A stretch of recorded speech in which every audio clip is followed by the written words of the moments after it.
Au nom du Père et du Fils et du Saint-Esprit, que la grâce de notre Seigneur Jésus-Christ, sous l'amour de Dieu le Père et la communion de l'Esprit Saint soient toujours avec vous. Préparons-nous à célébrer cette Eucharistie en reconnaissant notre péché. Je confesse à Dieu Tout-Puissant, je reconnais devant mes frères que j'ai péché en pensée, en parole, par action et par omission. Oui, j'ai vraiment péché. C'est pourquoi je supplie la Vierge Marie, les anges et tous les saints, et vous aussi, mes frères, de prier pour moi, le Seigneur notre Dieu. Que Dieu Tout-Puissant nous fasse miséricorde, qu'il nous pardonne tous nos péchés et nous conduise à la vie éternelle.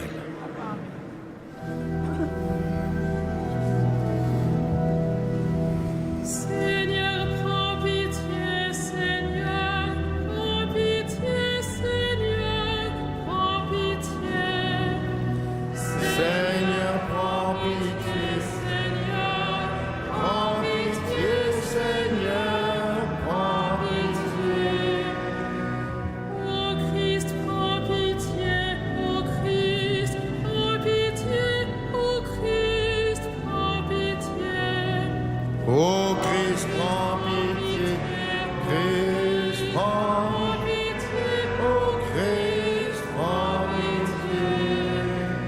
Seigneur, prends pitié, Seigneur, prends pitié, Seigneur, prends pitié. Seigneur, prends pitié, Seigneur, prends pitié, Seigneur, prends pitié. Prions ensemble, Seigneur. Dans ton amour inépuisable, Dieu éternel et tout-puissant, tu combles ceux qui t'implorent, bien au-delà de leurs mérites et de leurs désirs. Répands sur nous ta miséricorde, en délivrant notre conscience de ce qui l'inquiète, en donnant plus que nous n'osons demander, par Jésus le Christ notre Seigneur. Vous pouvez vous asseoir.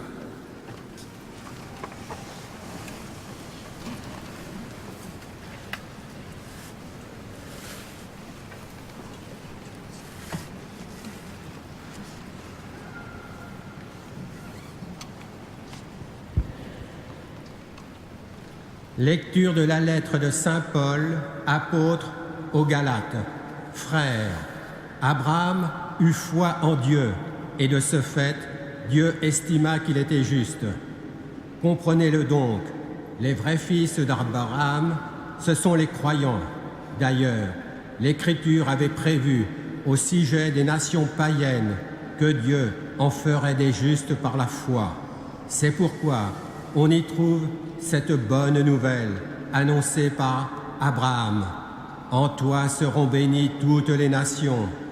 Ainsi, ceux qui sont croyants sont bénis avec Abraham le croyant. Quant à ceux qui se réclament de l'obéissance à la loi de Moïse, ils sont tous atteints par la malédiction dont parle l'Écriture, quand elle dit « Maudit soit celui qui ne s'attache pas à mettre en œuvre, en pratique, tout ce qui est écrit dans le livre de la loi. Il est d'ailleurs clair que par la loi, personne ne devient juste auprès de Dieu, puisque l'Écriture dit « C'est par la foi que le juste vivra ». La loi, c'est tout autre chose que la foi, puisque la loi dit « Celui qui met en pratique les commandements vivra à cause d'eux ». Quant à cette malédiction de la loi, c'est le Christ qui nous en a rachetés en devenant objet de malédiction pour nous sauver. Car l'Écriture déclare « Maudit soit celui qui est pendu au bois du supplice ». C'était pour que la bénédiction d'Abraham s'étende aux nations païennes dans le Christ Jésus et qu'ainsi nous recevions, grâce à la foi, l'Esprit promis par Dieu. Parole du Seigneur.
Le Seigneur soit avec vous. Et avec votre esprit.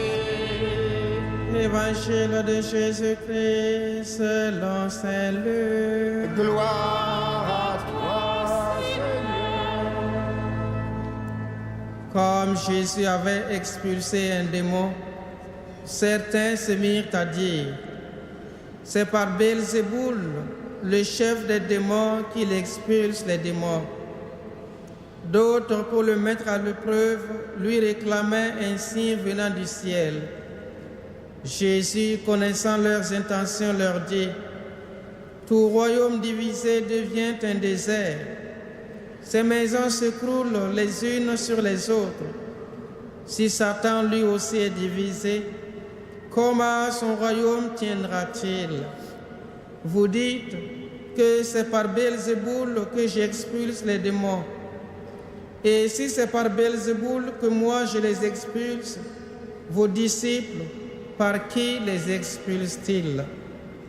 C'est pourquoi ils seront eux-mêmes vos juges. Mais si c'est par le doigt de Dieu que j'expulse les démons, c'est donc que le règne de Dieu est survenu pour vous. Quand l'homme fort et bien armé garde son palais, tout ce qui lui appartient est en sécurité. Mais si un plus fort intervient et triomphe de lui, il lui enlève l'équipement de combat qui lui donnait confiance et il distribue tout ce qu'il lui a pris. Celui qui n'est pas avec moi est contre moi. Celui qui ne rassemble pas avec moi disperse. Quand l'esprit mauvais est sorti d'un homme, il parcourt les terres desséchées en cherchant un lieu de repos. Et comme il n'en trouve pas, il se dit: je vais retourner dans ma maison d'où je suis sorti. En arrivant, il la trouve balayée et bien rangée. Alors il s'en va et il prend cet autre esprit encore plus mauvais que lui. Il y entre et il s'y installe. Ainsi, l'état de cet homme est pire à la fin qu'au début. Acclamons la parole de Dieu. Louange à toi, Seigneur Jésus.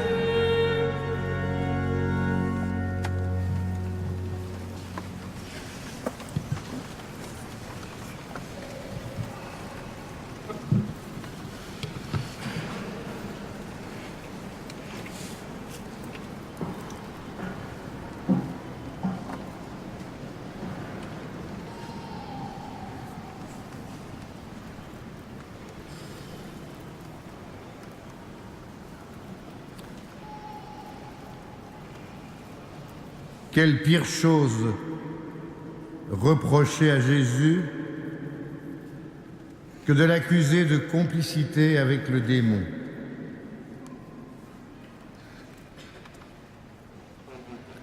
Remarquez, aujourd'hui, on voit bien que dès que on essaye d'avancer dans la vie, dans une communauté, dans une famille, dans une association, en essayant de séparer ce qui va bien de ce qui va mal, et en mettant le doigt sur ce qui va mal ou les gens qui font le mal, évidemment très vite,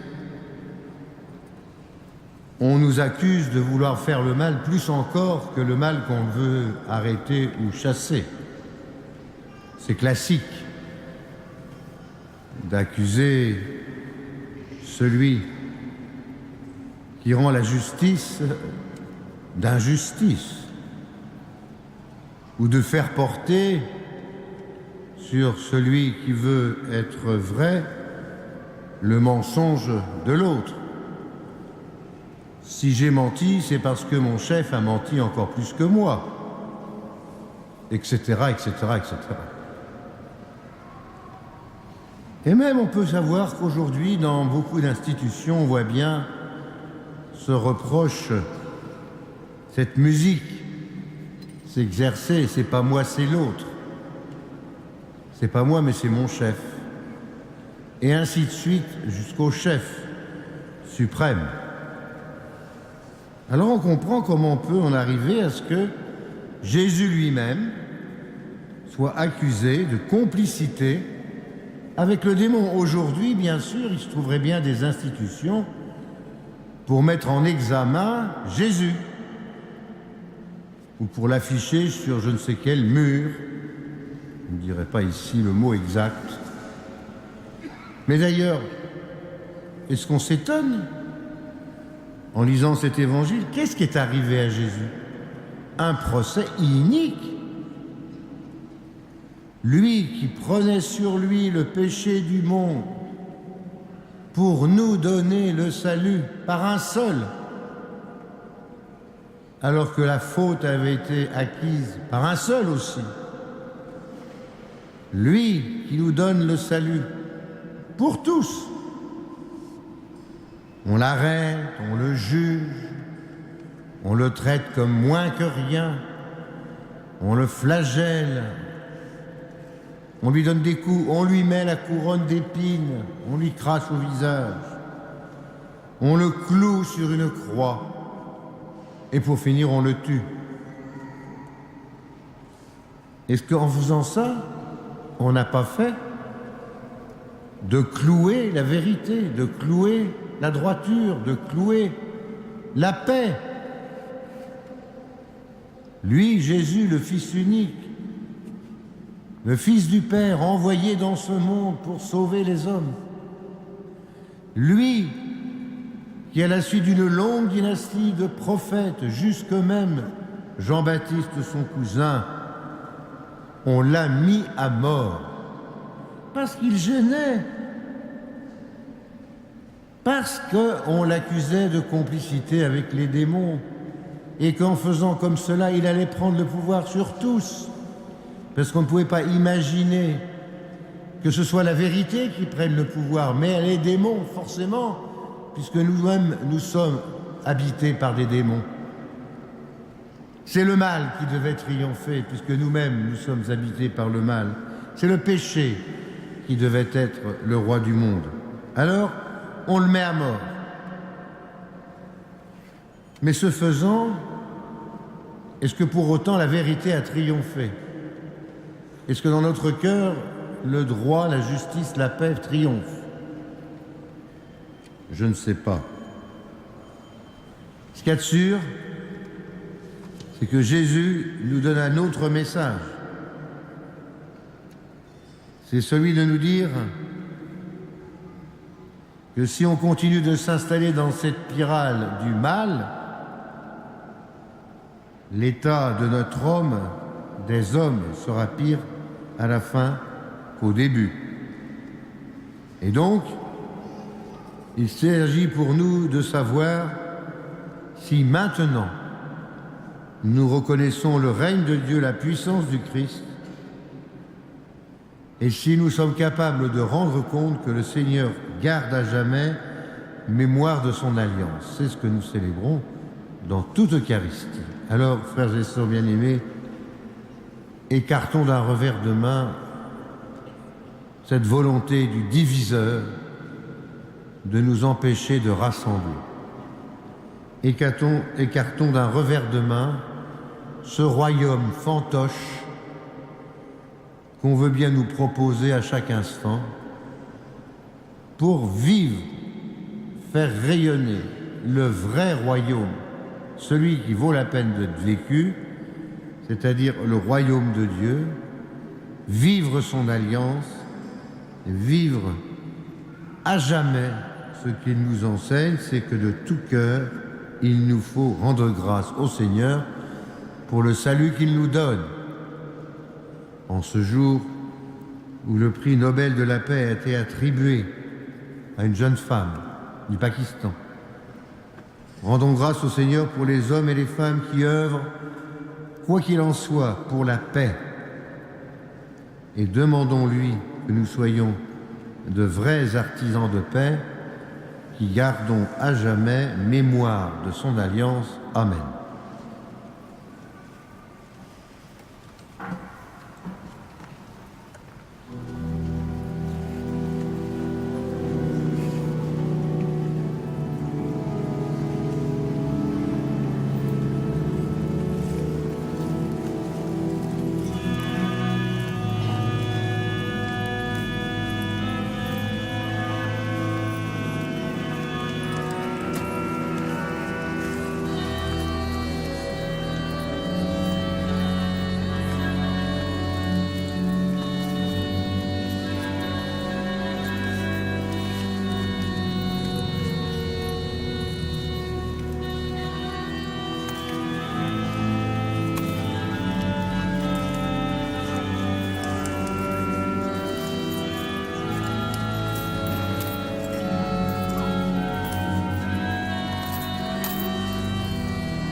Prions ensemble au d'offrir le sacrifice de toute l'Église.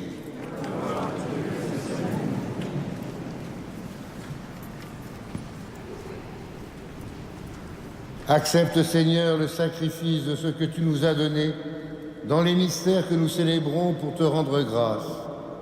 Sanctifie les hommes que tu as sauvés par ton Fils, lui qui vit règne avec toi dans l'unité de l'Esprit Saint, dans les siècles des siècles. Le Seigneur soit avec vous. Élevons notre cœur. Rendons grâce au Seigneur notre Dieu. Oui, vraiment, Père très saint, il est juste, il est bon de te rendre grâce, toujours en tout lieu, par ton Fils bien-aimé, Jésus le Christ. Il est ta parole vivante par qui tu as créé toutes choses. C'est lui que tu nous as envoyé comme Rédempteur et Sauveur, Dieu fait homme, conçu de l'Esprit Saint, né de la Vierge Marie, pour accomplir jusqu'au bout ta volonté, rassemblée du milieu des hommes, un peuple saint qui t'appartienne.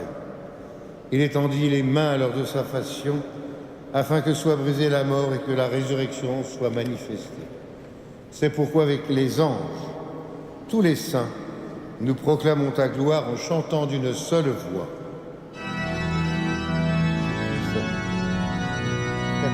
Saint, Saint, Saint, Seigneur, Dieu de l'univers, le ciel et la terre sont remplis de ta gloire. Hosanna au plus haut des cieux. Béni soit celui qui vient au nom du Seigneur. Hosanna.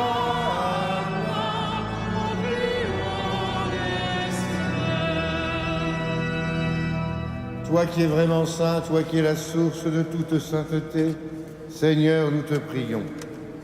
Sanctifie ces offrandes en répandant sur elles ton esprit, qu'elles deviennent pour nous le corps et le sang de Jésus, le Christ, notre Seigneur. Au moment d'être livré et d'entrer librement dans sa passion, il prit le pain, il rendit grâce, il le rompit et le donna à ses disciples en disant « Prenez et mangez-en tous, ceci est mon corps livré pour vous. »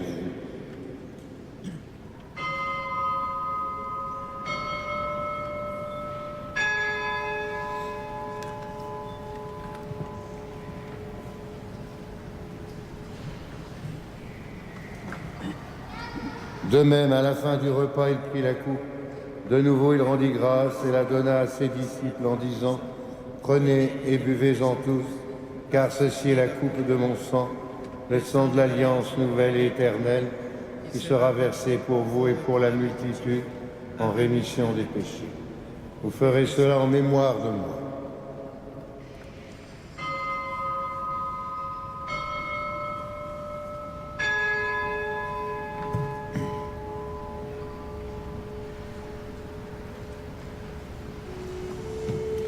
Il est grand le mystère de la foi. Nous proclamons ta mort, Seigneur Jésus. Nous célébrons ta résurrection. Nous attendons ta venue dans la gloire. Faisant ici mémoire de la mort et de la résurrection de ton Fils, nous t'offrons, Seigneur, le pain de la vie, la coupe du salut, et nous te rendons grâce car tu nous as choisis pour servir en ta présence. Humblement, nous te demandons qu'en ayant part au corps au sang du Christ, nous soyons rassemblés par l'Esprit Saint en un seul corps.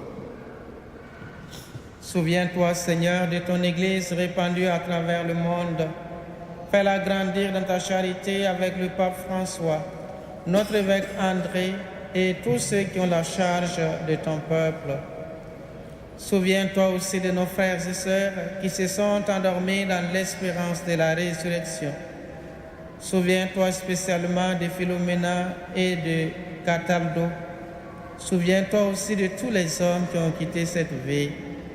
Reçois-les dans ta lumière auprès de toi.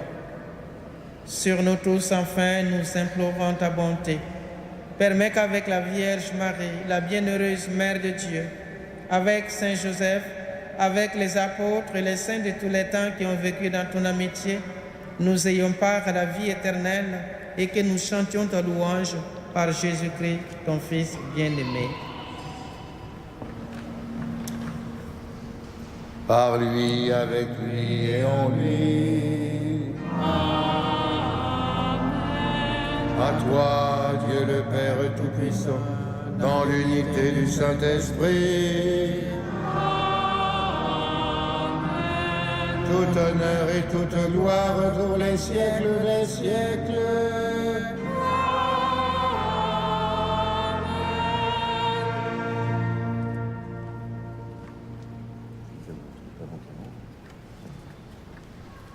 Prions. Comme nous l'avons appris du Sauveur et selon son commandement, nous allons dire le Notre Père, mais pour une fois, je demande au Père Gaston de le dire dans sa propre langue. Ton basambe arzana yuri ine pengre ina moa herman yam yam teng suko wonder saman arzana point tondre pise kurunda point tondre luna souri wonder sen comptable souri la rabat celui qui vous pourriez la yis loin fin pour un amina. Délivre-nous de tout mal, Seigneur, et donne la paix à notre temps. Par ta miséricorde, libère-nous du péché, rassure-nous devant les épreuves en cette vie où nous espérons le bonheur que tu promets, l'avènement de Jésus le Christ, notre Sauveur. Car c'est toi qui appartient le règne, la puissance et la gloire pour les siècles des siècles. Seigneur Jésus-Christ, tu as dit à tes apôtres, je vous laisse la paix, je vous donne ma paix. Ne regarde pas nos péchés, mais la foi de ton Église. Pour que ta volonté s'accomplisse, donne-lui toujours cette paix et conduis-la vers l'unité parfaite, toi qui règnes pour les siècles des siècles. Amen. Que la paix du Seigneur soit toujours avec vous. Et avec votre esprit. Frères et sœurs, dans la châtie du Christ, donnons-nous un signe de paix.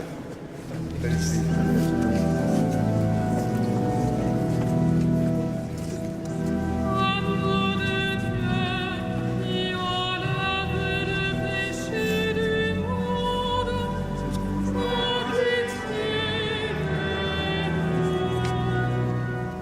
Amour de Dieu, qui enlève le péché du monde, sois pitié de nous.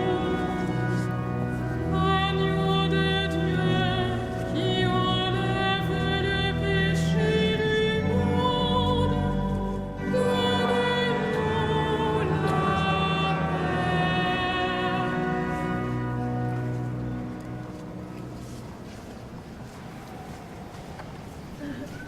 Heureux sommes-nous d'être ce soir, une fois de plus, et comme la multitude, les invités au repas du Seigneur. Voici Jésus, voici l'agneau de Dieu, celui qui enlève le péché du monde. Seigneur, je ne suis pas utile de te recevoir, mais dis ce failli et je serai guéri. Que le corps et le sang du Christ nous gardent pour la vie.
Prions encore le Seigneur.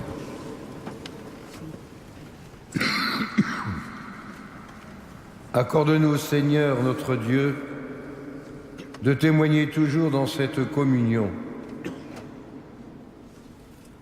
Ainsi, nous pourrons puiser en toi notre force et notre joie, afin que nous puissions toujours devenir ce que nous avons reçu, le corps du Christ, lui qui vit et règne avec toi dans l'unité de l'Esprit Saint, dans les siècles des siècles.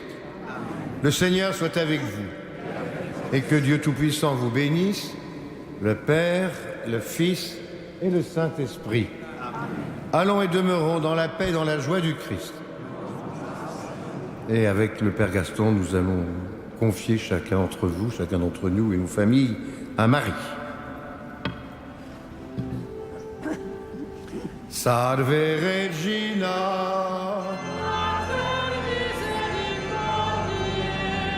Vita Dulcelo, Espes nostra salve, a te clamamus, exules a te suspiramus,